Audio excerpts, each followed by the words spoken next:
We're the Cedar Rapids home guys, and stay tuned. We're going to show you a little bit about the Quarter Barrel. The Quarter Barrel.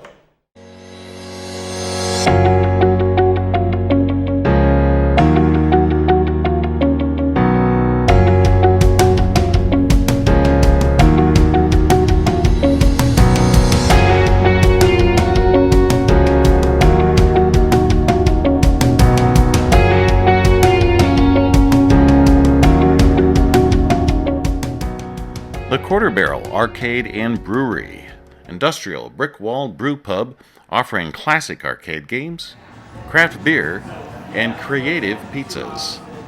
There are over 30 classic video arcade games and 8 pinball machines. Please come in today.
We're here at the Quarter Barrel to interview Chris Ellis. He is the owner. He and his wife Laurel are the owners of the Quarter Barrel Brewery. And we're here to ask Chris a few questions about his business. Chris, should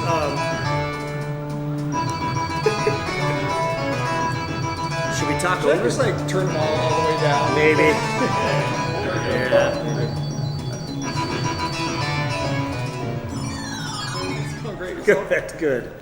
So, I know a little bit about the business, not because I did work here, but I have a few questions I'd like to ask. I think I know some of the answers, but of course, Cedar Rapidians don't know, and it's interesting. Jay and I go to a different coffee shop there in Marion. There's a lady there that's from New York, and she has a young son. And I asked her, "Have you ever heard of the Quarter Barrel?" Because she mentioned she had a Mario Brothers T-shirt on, and she said, "I've never heard of that place." And her son's a gamer.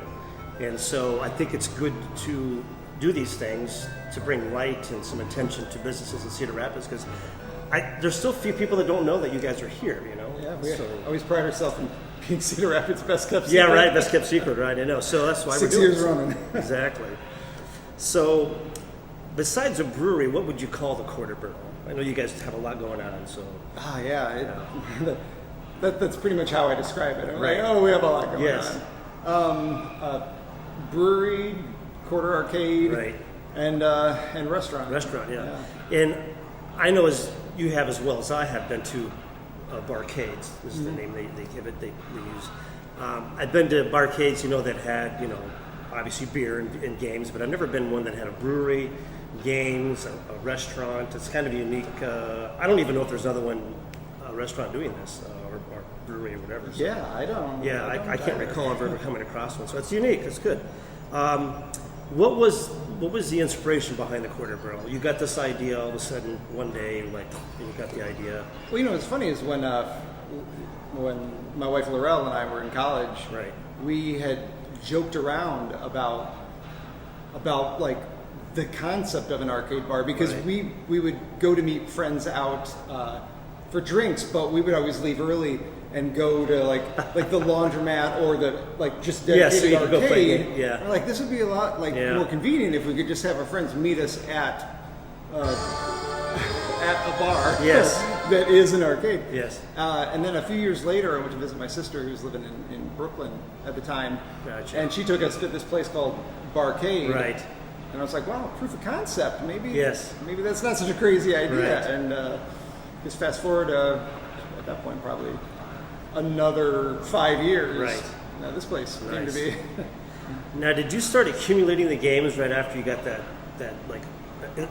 inspiration or that idea? Do you start collecting? Because I know you own all the games, I believe, right? Yeah. Yeah, you own all the games. Yeah. Sort of yes and no. Yeah. Like I'd always collected games, Right. so I think there was more impetus to just keep them and not swap them out Right. to make room for a new one. It was like, well, we'll just we'll find a corner, put this one in the basement because we can't get rid of them now. Or in the garage. You had them in the garage for Oh, a yeah. while at the house. Yeah, the Centipede Yeah. was in our guest bathroom for about 6 months. And one of my questions is going to be, do you remember the first trip when you talked about Brooklyn to a barcade? And I'm assuming the experience was great. You just had a great time. Yeah. I mean, how can you not have a good time, right? Old school video games and beer, right, or whatever. So it's Yeah, kind and of they're great too because they focus on New York and Right. and East Coast Yeah. breweries, which I had not had a Never lot of really had, experience yeah. with. So not only was I playing like games from my youth, but I was Yes. drinking new Yes, beers 'cause- from breweries I wasn't right. familiar with. Yeah, and we Chicago. We lived in Chicago, and there's like several there, right? Like Yeah. 2 or 3 or something. I think. Yeah. 2 or 3. So, let's talk about the beer. So, many people that come here, I still don't think realize you have a brewing system in the back. So, Yeah. it's a tight space. You have it kind of jammed in there. Can you talk about the system that you have back there and size and everything? Of the, Yeah, we have a 7-barrel system. So Right. essentially, 14 kegs Right. Per Each batch. yeah. And I'd planned on going smaller and probably could have gotten by with something smaller, but before we opened, I was having a conversation with my buddy Quinn at Linebridge Yep, Brewing, Quinn. and he Another good place. We like to do that place too. But Yeah, like so to interview them too. Yeah. he basically told me you're going to regret going too small before Yeah. you regret going too big, and the Right. difference in price between like a 3-barrel system and a 7-barrel system was like 10%. So might as well Insignificant, step it yeah, up. Right? Absolutely. Well, and that opens up the possibility of maybe I don't know, distributing it. Maybe has that ever come across something you might do? Or Yeah, and we've. I mean, you started, Yeah, just a few growlers and places. doing it here. Yeah, interesting. And Newbo Market. Yeah. We usually have something like that there. Actually, just changed liquor license, so we're not technically a brew pub anymore, but now we're an Iowa native brewery. Oh, nice. So I can self-distribute. But honestly, I just did that because I'm going to start canning. Right.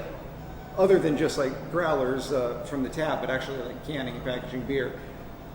And without the change in licensing, I wouldn't be able to sell them out the door. Right, I would have had to right. actually sell them to a distributor, buy them back, and lose money Yeah. on the deal. So this way I can actually make a beer and sell it to a customer.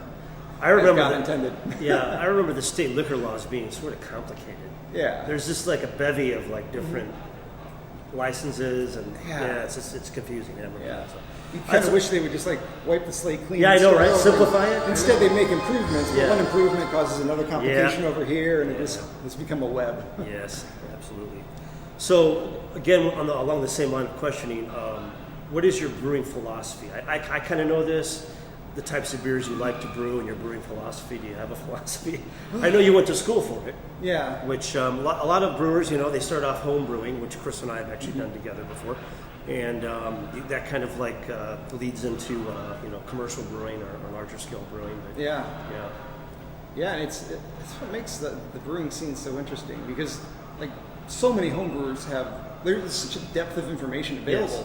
Like there's not a big like technical difference between Right. like the knowledge of a lot of home brewers gone professional and people that have gone to school to go Right. professional. A lot of the difference is just like in the path, like Right. in what beers led you to there. And for me, it's been a lot of lager beers. Like Yes. I like where a lot of brewers like sort of the beers of the English Isles, Yes. the stouts and IPAs, IPAs and whatnot.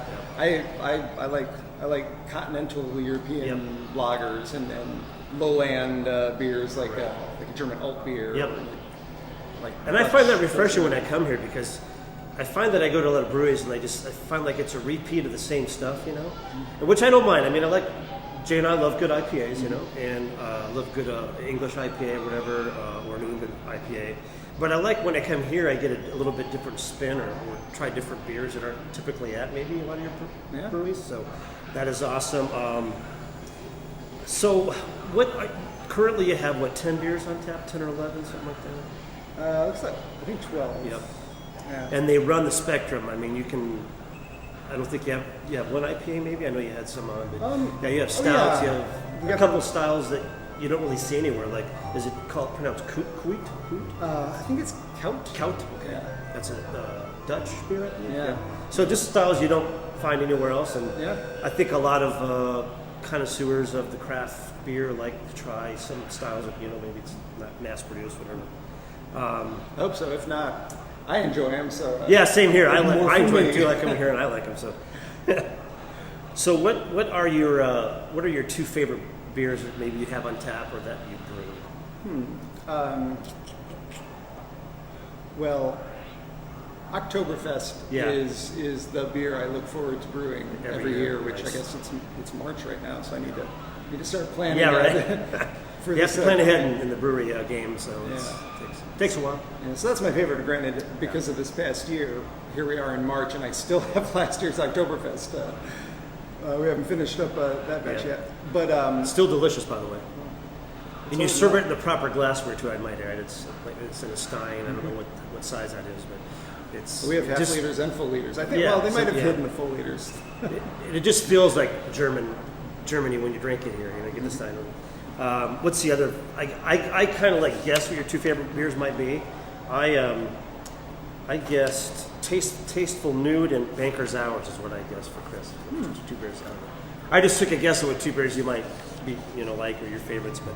Banker's Hours, honestly, I forget about sometimes. Just a couple days ago, Yeah. I had a pint, probably the first time in a few months, and I was like, yeah, I like that. Honestly, The Simpsons is back.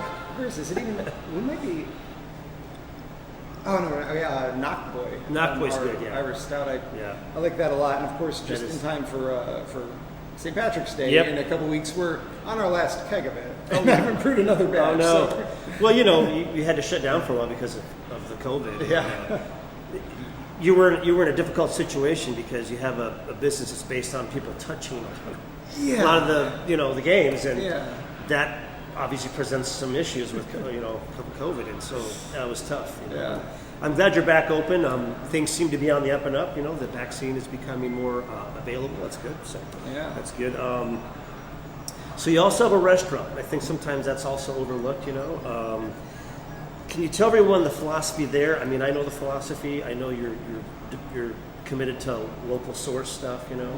And also you have vegetarian and vegan options, which Yeah. a lot of the places in town in Iowa don't have. So if you want to speak to that a little bit, and of course pizza seems to be your mainstay. I mean, that's Yeah, kind of your- pizza is the focus. We used to have a few more like sandwiches on the menu, but after You revamped shutting it, down for a while, yeah, we've revamped the menu a little bit. So now we're kind of leaning a little more heavily towards the Italian stuff. So not just pizza, but the few sandwiches we have are more like Italian sandwiches, and we've got a number of pasta dishes on there Yes. as well. But yeah, I mean, philosophy-wise, I leave a lot of that in the hands of Yep, Josh. our chef. I mean, as much as I like to micromanage. Yep. I'm Josh is really good though. Yeah, he's he's a great. great chef. Yeah, he really is. And the vegetarian and vegan options. I know a lot of people come in here, and you also have a gluten-free option for the pizza. I think Yeah. so, right? So you have a gluten-free option. I guess gluten reduced. It's hard to be gluten-free unless you have a kitchen and a bubble somewhere. Yeah.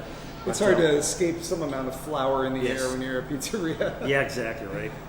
So let's touch on the video games. Yeah. Why a lot of people come here because there's nothing else like it in this area. Yeah. How many games do you currently have on the floor? Do you think?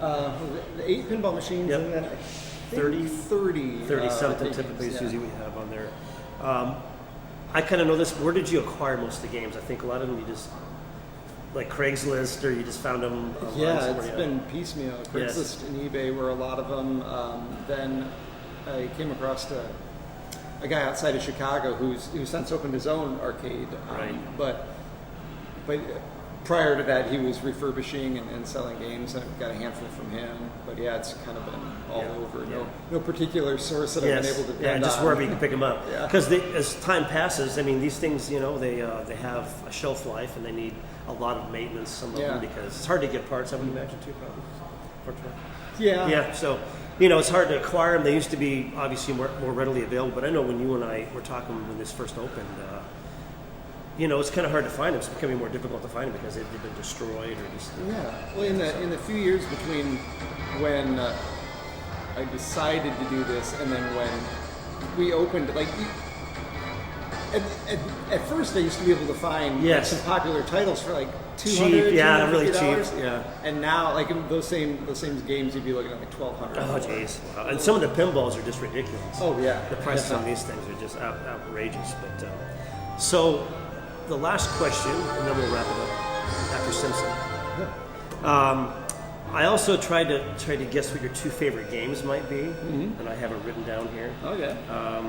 I picked Donkey Kong Jr. and Dig Dug. Ooh, I love Dig Dug. Yeah, see, I got that one. Miss Pac-Man has always been like my favorite. Yeah. Like when I was in college, sometimes I would go to, I don't even remember the name of the arcade that was at the mall in Iowa City. Yep. But I would play till like my hands were just blistered. Yeah. Same here. I remember I played in high school, of course. I'm older, but I remember there was an arcade. There was an arcade everywhere back in the day, right? In every strip mall or whatever. And I remember if you were good at a game, like I had a friend that was like really good at Defender, and people would just like almost like today when they watch the kids play online the games. Yeah. They would huddle around the guy and watch him, And we have a guy that comes in as a regular that's like has some world records on Galaga. Does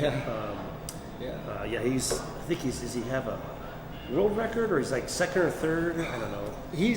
There are a few categories. Yeah. I think he might have a world record. Yeah, one of them. Yeah. It's just kind of crazy. Categories, but he's like second or third in the world at like the main Galaga category. And when he comes in and plays, it's crazy. But that's about all I have. I appreciate you getting together with us. Absolutely. Like I said, Jay and I are trying to do these videos to help small businesses. I mean, I really think there's some pent-up demand for getting out and getting back out and getting back to normal, whatever that is. So we're trying to encourage people to do that and just bring light to businesses in Cedar Rapids. There are things to do in Cedar Rapids. Yeah. There's a lot more to do in Chicago, but there still are things to do in Cedar Rapids if you look hard enough and if you're aware of it. So yes, look for more videos. We're going to do more videos on this topic. We're also going to do some boring real estate videos that we probably should do. But that's all we have. Thanks, Chris. Yeah, absolutely. Have a great day. Thanks.